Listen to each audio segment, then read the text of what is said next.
অত্যাচার যত বড়ই হোক, মনে রেখো সব চিৎকার শব্দে হয় না। কিছু কষ্ট নীরব থাকে, কিন্তু সেই নীরবতার ওজন পাহাড়ের চেয়েও ভারী। যারা সহ্য করে যায় তারা দুর্বল নয়, তারা সময়কে সাক্ষী রাখে।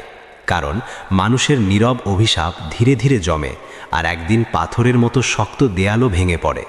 ইতিহাস মনে রাখে না কে কত জোরে কথা বলেছিল, ইতিহাস মনে রাখে কে কতটা অন্যায় সহ্য করেছিল।